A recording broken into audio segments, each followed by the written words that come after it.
Let's go back to the heart of the 1950s kitchen, where the Formica table ruled supreme. Picture that glossy, freckled top catching the morning sun, its cool surface smooth under your fingers.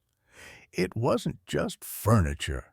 It was the family's gathering spot, the stage for everything: warm breakfasts, homework battles, and spilled milk tears.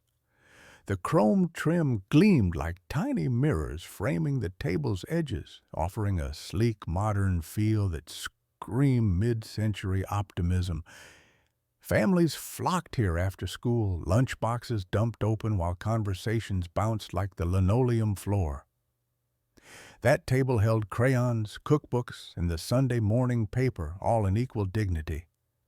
Formica wasn't just durable, it was easy care brilliance, made to resist scratches and stains, a nod to the era's machine-age faith in progress and tidy convenience. This was the era's counterculture, the kitchen table as cockpit of dreams and discipline alike. When Mom chopped vegetables or Dad sat with his newspaper, everyone gathered round. It wasn't just a table, it was a silent witness to family choreography, passing plates, trading stories, comforting tears. Its surface glimmered under the kitchen light bulbs, reflecting chrome chairs pushed back with a satisfying scrape. The Formica table was more than a meal spot. It was cultural glue bonding neatly dressed families in a shared mid-century moment. From dog-eared school notes to secret snack stashes, it anchored to their everyday lives in style.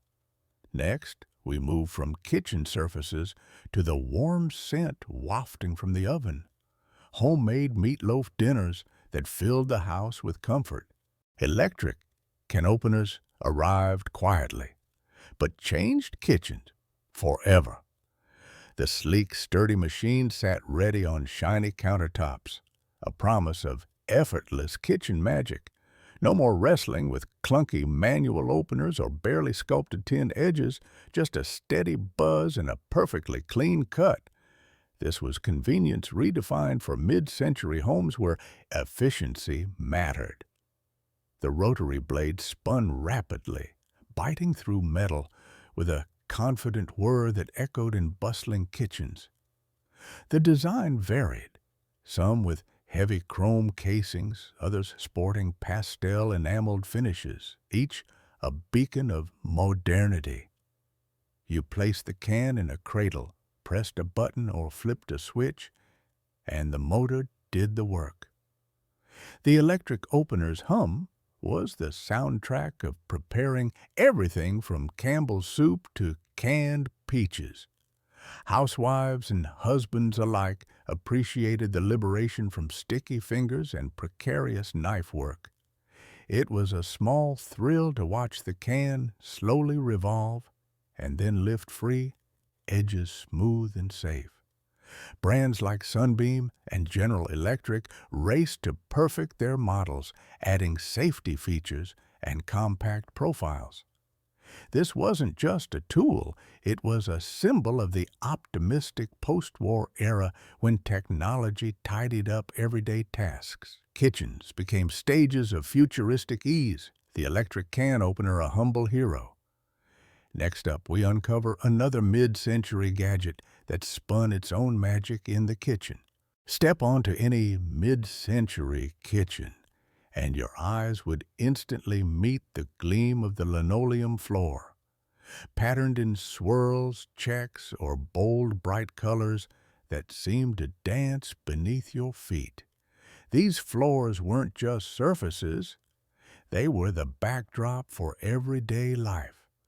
Durable and affordable heroes of the home, easy to clean too, just a swipe with a damp mop wiped away the crumbs from last night's dinner or the morning's cereal rush. There was a faint, unmistakable scent tied to linoleum, a subtle, waxy aroma mingling with the smells of frying bacon and toast. That scent carried memories. Your mom bustling between stove and fridge, Dad grabbing his newspaper by the kitchen table, the clatter of lunch boxes being packed for school. It held the soundtrack of family breakfasts and hurried weekday comings and goings. Patterns mattered. A classic checkered floor, imagined in mustard and avocado green, can transport you straight back to the 70s. Kids playing on their knees, tracing imaginary tracks on those smooth tiles. The floors stood up to spills, sticky fingers, and heavy boots. No chips, no tears. Linoleum was a quiet witness to all of it. It brightened kitchens, mudrooms, even school hall lockers and public diners, delivering a splash of cheer amid daily grind. Not just practical, but warm, carrying the hum of whole households in its sturdy, patterned embrace. The quiet resilience of linoleum underfoot set the stage for countless stories, paving the way into the next corner of nostalgic home life. There's a certain rhythm to the speedy spin mop, a whirl of slick plastic, the satisfying splash of soapy water, and that twisting handle snapping into place. Before Swiffers snagged grocery aisles and robot vacuums buzzed for convenience, this mop was the unsung hero of spotless floors. Your mom would fill a bucket, dunk that plush, juicy mop head deep into sudsy water, then twist the handle hard to wring out excess moisture, spinning the mop dry almost like magic. That spinning action wasn't just practical, it was oddly fun, turning a daily chore into a kind of dance. When sticky spills happened, say a rogue drop of grape jelly oozing off the kitchen table or a tipped-over half pint of milk leaking its way across the linoleum, this mop was right there in the thick of it. The thick cotton strands soaked up messes with gusto, stretching and wringing, scrubbing in every crevice until the floor gleamed. You could almost time it. Dunk, a twist, swipe, rinse, repeat. The mop head, once juicy and saturated, turned slick and dirty before dunking back in the bucket for another round. It was hands-on, tactile, a little bit of arm workout disguised as housework. Today, floors might get cleaned with a swipe of a Swiffer cloth, or controlled by a robot with a Wi-Fi connection. But back then, the spin mop was king, part tool, part trusted companion in the everyday battle against spills. And as the mop spun faster, so did the pace of life, always moving toward the next mess, the next wipe, the next small victory over dirt. The bulky black and white television dominated the living room, a hefty monolith crowned with those iconic rabbit ear antennas, splayed wide like eager ears listening to distant signals. The screen flickered with grainy images, shadows, and light, wrestling for clarity in every scene. Family members clustered close, vying for the best seat, their faces bathed in that soft, flickering glow. I Love Lucy was the champion of prime time, its laugh track weaving through the room as your mom chuckled and your dad settled deeper into his chair, knowing soon they'd all be caught in Lucy's latest antics. The evening news followed, grainy footage of world events that tethered your small living room to the vastness of the wider world. But the real ritual began before the show. The antenna adjustment, two metal rods twisted and tilted like tumbleweeds in the wind, seeking that sweet spot. One turn here, a slow nod there, a crackle in the speakers, a shimmering image, then silence, sharp focus.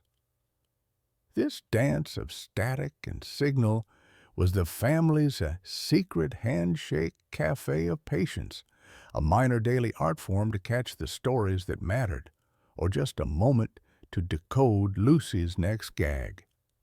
Sometimes multiple antennas were necessary, a tangle of wires and metal crowning the TV. With the click of a dial, channels changed, but the picture never quite crystallized like today's HD.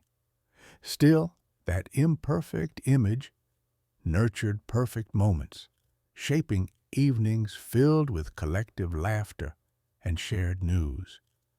And as the screen faded to black for the night, the anticipation of tomorrow's gathering lingered, ready for another ritual, another tune of those tentative rabbit ears. Every grocery run came with a little secret thrill, those tiny, glossy, green stamps handed over at the checkout. You tucked them carefully into your book, sticking them side by side, savoring their glossy sheen like many treasures. Each stamp was a promise, an invitation to a world of rewards beyond the pantry. Your mom counted stamps with the precision of a bank teller, her eyes bright with the hope of snagging that coveted toaster or gleaming set of silverware. The ritual transformed the mundane act of grocery shopping into a game of patience and thrift. For a kid, green stamps were currency with a magic touch, turning family errands into lucky hunts with the promise of something better just around the corner. Stores were delighted to give these stamps, sweetening every purchase, while families felt like small-time treasure hunters collecting wealth in paper form. Those redeemable books piled up on the kitchen counter where the clink of coins and scratch marks on catalog pages set the soundtrack of anticipation. That moment when you finally mailed in your filled book, or better yet, visited the S&H Redemption Center to pick your reward, was pure joy. Now, with digital coupons and instant discounts, that tactile thrill is rarely felt. But S&H green stamps remind us how everyday shopping once danced with hope, turning pennies into promise. Next, we step into the fragrant warmth of a home kitchen, where a baked good from scratch was the heart of family gatherings.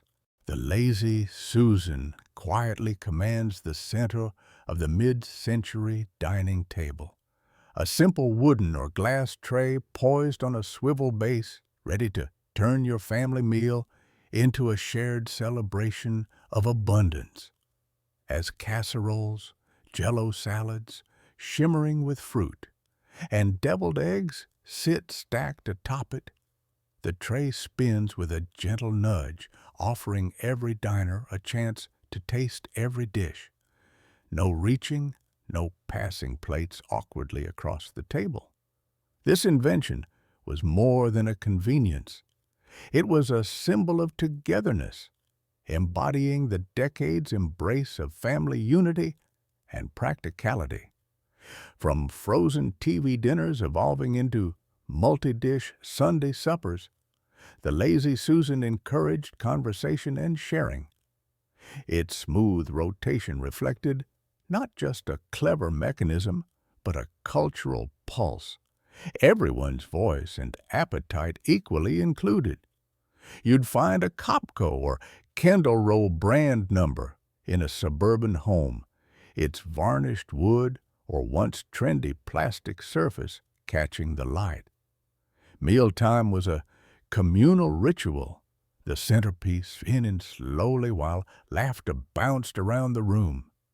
Passing gravy, scooping creamy ambrosia, or slicing into gooey pineapple casserole, the tray's soft whirl was a subtle conductor's baton for the orchestra of family chatter and clinking silverware. Today, with plates served individually and fast food in hand, the Lazy Susan feels like a relic of slower, more tactile gatherings, a gentle reminder that mealtime once meant reaching out, literally and figuratively, around the table. As you leave the warmth of this shared plate, the memory spins toward the next mid-century innovation of the kitchen and dining room. Picture this: a sturdy metal lunchbox, the kind wrapped in cheerful red and green plaid or adorned with the latest Saturday morning cartoon heroes. At its heart, the shining star was always the thermos, a sleek cylinder promising to keep your soup steaming or your milk cool until lunchtime bell rang. Your mom packed it tight, a peanut butter and jelly sandwich sealed in wax paper, an apple nestled beside it, and the thermos filled with hot tomato soup or, sometimes if you were lucky, warm cocoa. You could almost taste that comforting heat before the first bite, the scent of peanuts and apple mixing with the faint whiff of the thermos's metal lid.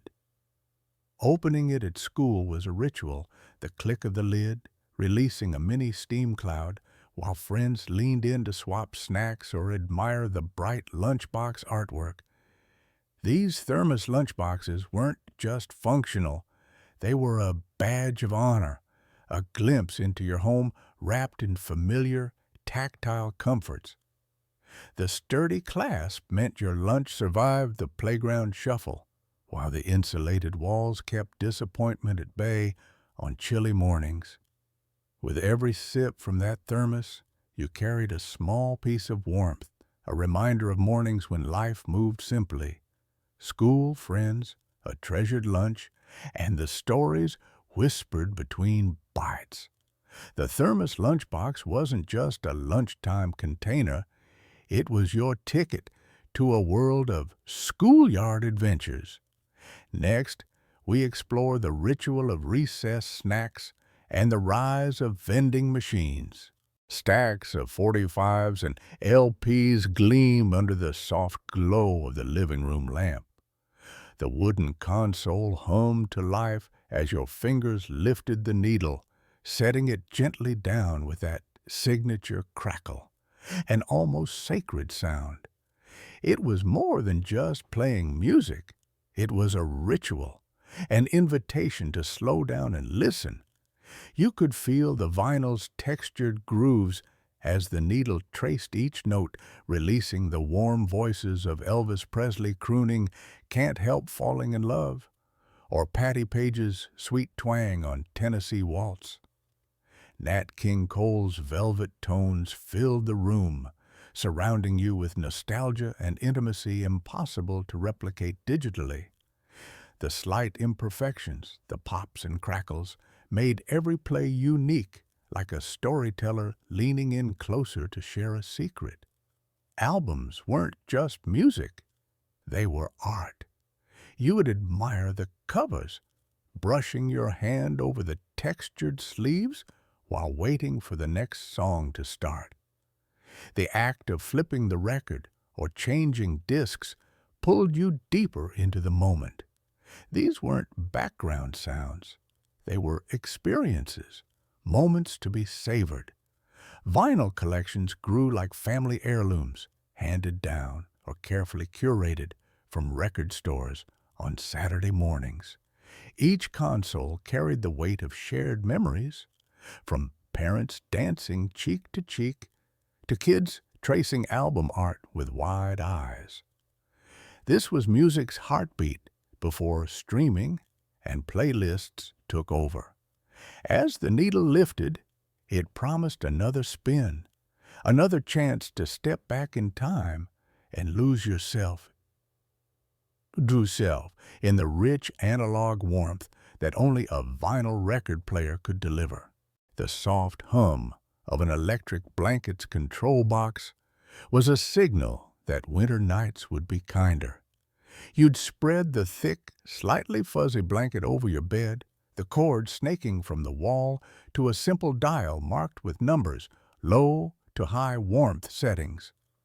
Before sliding under the heavy patchwork quilt, The blanket would slowly release heat, gentle and steady like a warm whisper beneath the sheets. No more shivering under cold cotton. This was a small luxury from the 1960s and 70s that changed chilly nights forever.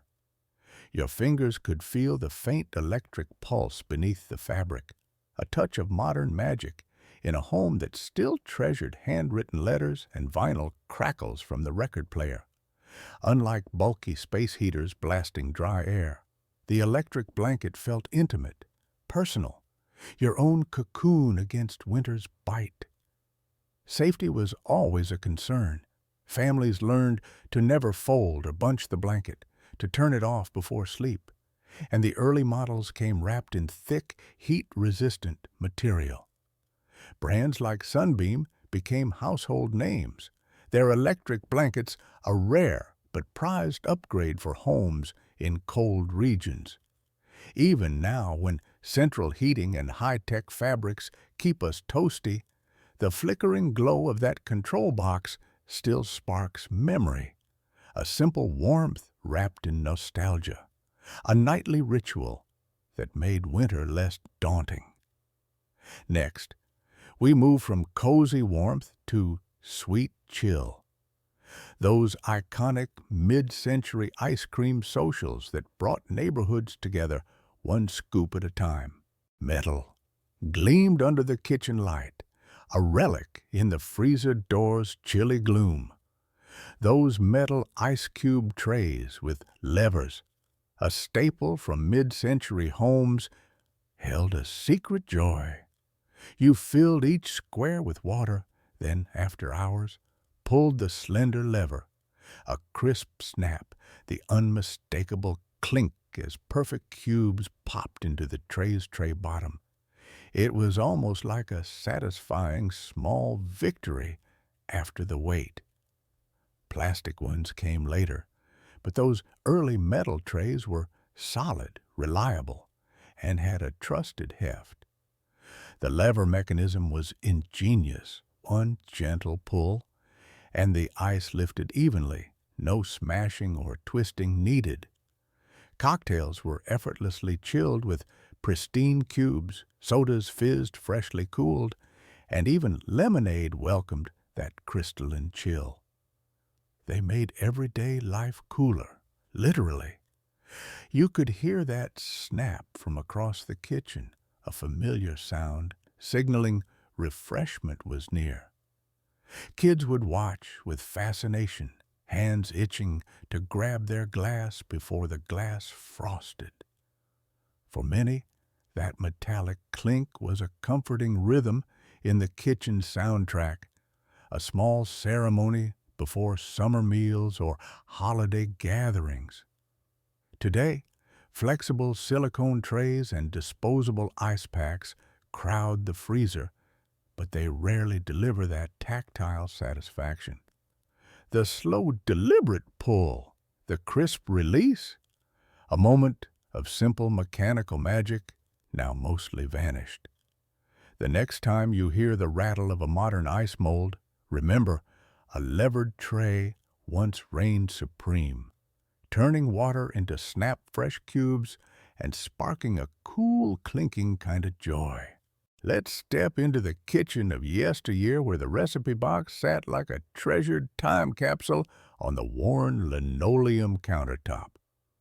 The box, often a modest metal or wooden chest, held a universe inside, hundreds of index cards, each one splattered with stains from countless meals, edges softened from years of thumbed-through love. Each card was handwritten, some in flowing cursive from Grandma's steady hand, others in your cue's quick, looping script, carrying the legacy of family dinners past. Opening that box was like unlocking a vault of aromas and stories. You'd find Sunday roast with notes on the perfect crust of the top sirloin, or pumpkin pie scrawled with tips for extra cinnamon. The cards weren't just instructions. They carried the smells of roasting meats, sticky butter, and sugared nuts, marinating in the memory of holiday feasts and birthday celebrations. Smeared flour, faded ink, and quirky annotations added character. Add more nutmeg, or best with Aunt Lily's homemade gravy. No indexes on a phone could replace that tactile charm. Flipping through generations of culinary wisdom in your hands, the box was more than storage. It was your family's edible heritage, passed mother to daughter, snack by snack, bite by bite. It was where recipes weren't just food. They were love, laughter, and connection, folded into every syllable of ink. And so, from the splattered card to the simmering pot, every meal became a story worth telling ahead of the next cozy kitchen ritual. You'd spy that little metal step stool, tucked beside the stove or under the kitchen sink. Compact, sturdy, and unmistakably utilitarian. Its tubular chrome legs, capped with squat rubber feet that never quite stopped squeaking against linoleum, promised safe ascents to the unreachable. Pouring your weight onto its narrow platform, you'd feel a quiet thrill, suddenly taller, more capable, like an explorer scaling a domestic mountain. Back then, ceiling fans hung high above wood-paneled kitchens, their pull chains teasingly out of reach. Families leaned on these step stools to grab flour sacks from the top pantry shelves or to dust those hard-to-see corners above door frames. The rubber caps weren't just for grip. They cushioned your climb, a silent nod to safety in homes where hard hats weren't exactly standard gear. Kids often stood wobbly but proud atop these stools, reclaiming independence in small but vital ways, reaching the ketchup bottle, flicking on a switch, or just peering out a dusty window. Mothers trusted these silent helpers more than homemade ladders, knowing the step stool was the modest hero of household chores. Its humble metal frame bore the brunt of years, worn and tethered to family memories from muddy boots to holiday cookie baking marathons. That simple step stool, ordinary and overlooked, quietly stood at the crossroads of safety and self-sufficiency, a childhood rite of passage with each careful climb. And as you jumped down, ready for the next kitchen adventure, the step stool waited patiently, always ready to lend a lift. The kitchen filled with the eager hum of an electric mixer as its metal beaters spun into action. That iconic clatter and whirl was music to any home baker's ears back in the 1950s and 60s, when these gleaming machines became indispensable. Unlike the old hand-crank beaters, electric mixers freed up your hands and muscle, turning dense batters into fluffy clouds in moments. The chrome-plated beater blades flashed silver in the warm overhead light, while the motor buzzed steadily like a friendly robot utensil. Your mom or grandma would load the bowl with flour, sugar, eggs, and a splash of vanilla, then flip the simple switch and watch the magic happen. It was satisfying and scientific, metal teeth mixing, folding, whipping, no more aching arms from elbow grease alone. The beater's steady whirl aerated the batter, promising soft cakes and cloud-like frosting. Cream could be whipped effortlessly to snowy peaks for pies or sundaes, turning any dessert into a joyful kitchen celebration. The mixer was more than a tool. It was a partner in all those weekend baking rituals. Its metallic gleam was a trophy of modern convenience, signaling the household's entry into the electric age of cooking. Now, where once you'd labor manually for minutes or more, a flick and a buzz meant perfection in seconds. A little slice of the future right on your countertop.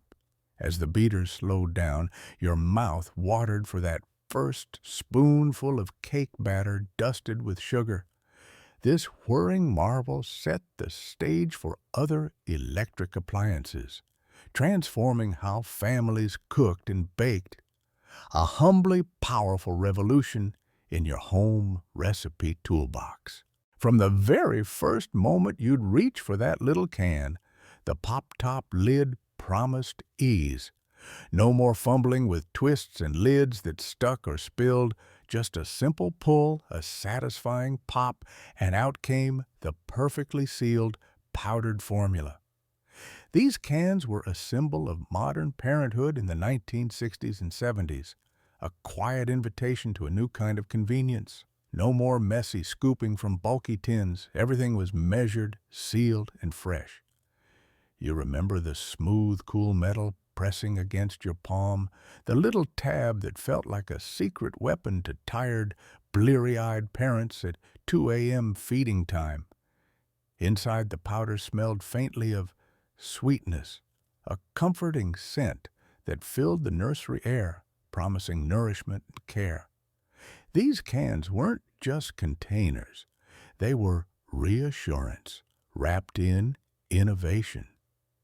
The Pop-Top formula can mark a shift from breastfeeding pressures to a modern, sanitized culture of infant feeding.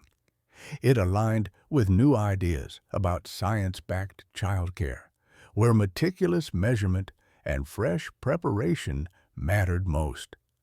As the lids popped open over countless nights, they echoed the hopes of parents trying to give their babies the best start in rapidly changing times. Soon, these iconic cans would give way to plastic tubs and pre-mixed bottles, but they remain a nostalgic touchstone of that brief era when technology and tenderness met over the gentle clink of a formula can. The next chapter takes us from baby bottles to the bustling kitchen tables where family meals always told a deeper story. That first plunk of your finger into the rotary dial's hole was like starting a little ritual. The dial spun slowly, each click marking a victorious step closer to reaching Aunt Mabel or the corner grocer. You had to wait, lingering just long enough for the dial to return to its home base before moving on to the next digit. No rushing allowed. The phone was heavy, often pastel-colored, solid enough to live on the kitchen counter like a small statue. The scent of Bakelite plastic, cool and smooth, met your touch every time you lifted the receiver. Before phones went wireless, neighbors shared numbers, often memorized or saved on little scraps tucked under kitchen mats. The dialing was almost hypnotic. Each spin produced a satisfying click-click as a tiny lever counted down to the numbers. A far cry from today's touchscreen taps, it demanded patience and focus, turning calls into deliberate moments. And if someone else picked up too quickly, you had to start over, a common household annoyance that made phones a social device for better or worse. Kids learned to listen for the operator's "number please," which by the 1950s was mostly gone, replaced by direct dialing that still required your steady finger guiding the dial. That rotary phone wasn't just a communication tool, it was a tactile anchor in the soundtrack of family life. The ring, the dial tone's steady drone, and the careful spins linking voices across the neighborhood.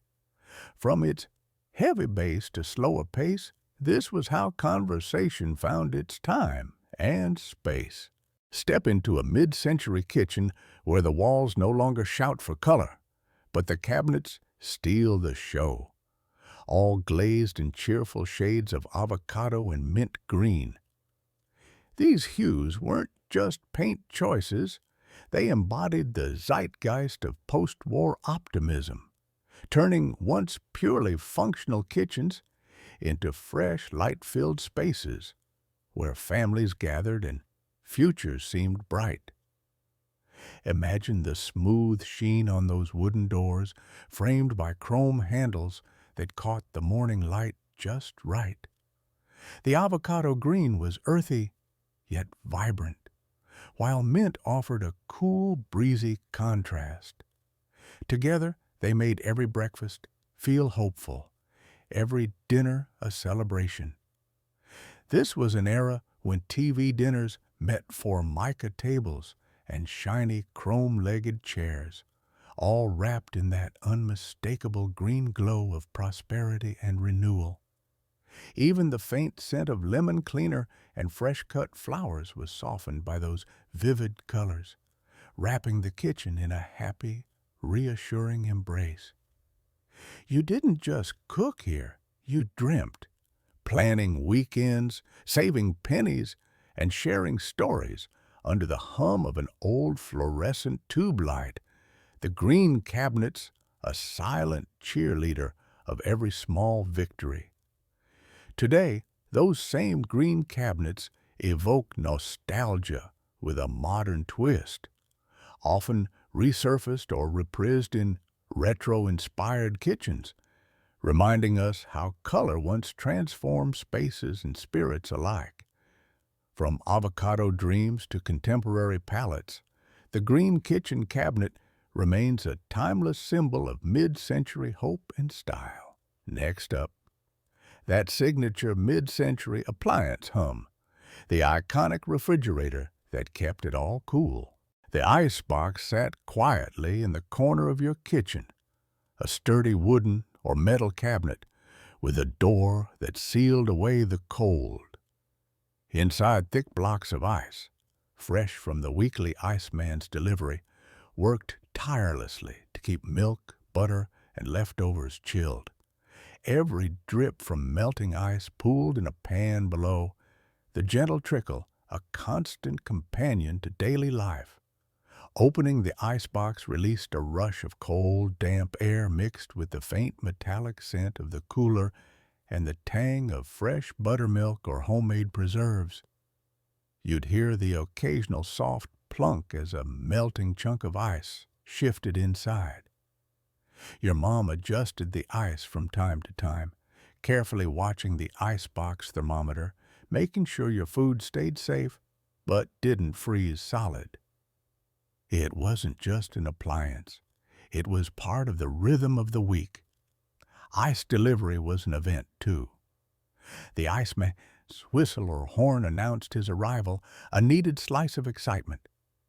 He carried the heavy blocks to the house, stacking them high inside the icebox's insulated walls. This weekly ritual connected neighbors, too. Sometimes a friendly wave, a quick chat about the weather, or a reminder to stock up on essentials. Living with an icebox taught patience and care. No quick, on-demand refrigeration. It shaped meals around what could keep and what needed fast use. That slow, humming icebox beat was the heart of the kitchen before the hum of your electric fridge took over, ushering in a new era of cold convenience. The next buzz? How the ice cream truck's chime transformed neighborhood summers. A different kind of cool sensation. Frozen peas, shimmering like tiny emeralds, and golden kernels of corn, packed snug inside charmingly illustrated paper bags. Bird's Eye had revolutionized winter dinners. Before the freezer aisle became a jungle of plastic, it was these quaint packets that filled your grandmother's icebox, promising garden-fresh goodness even under a blanket of snow.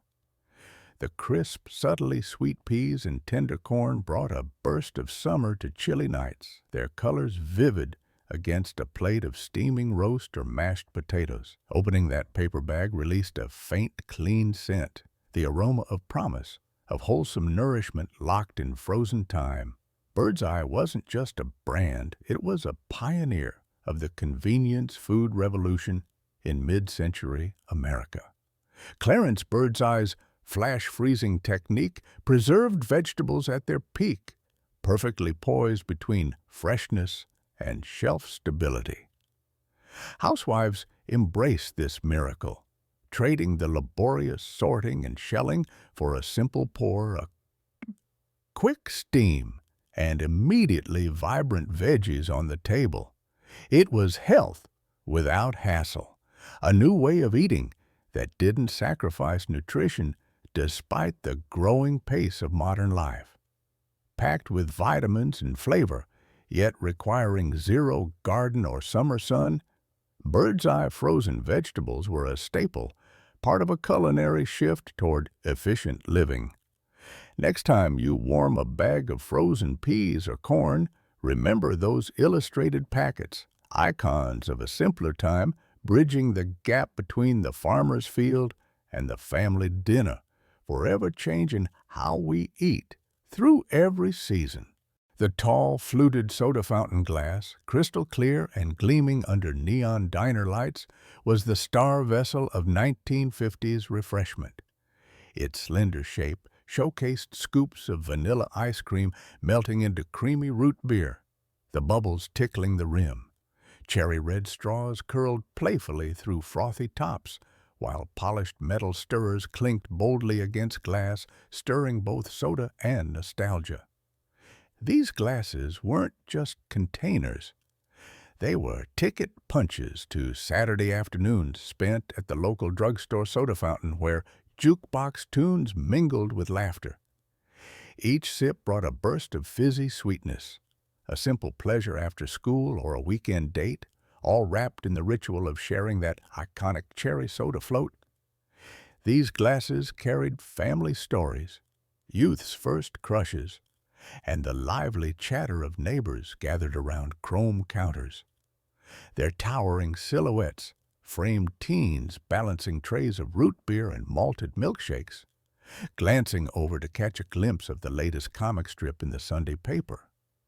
Beyond the taste, the clinking sound, stirrer to glass, glass to counter, was a signal of community, a small celebration of togetherness in post-war America.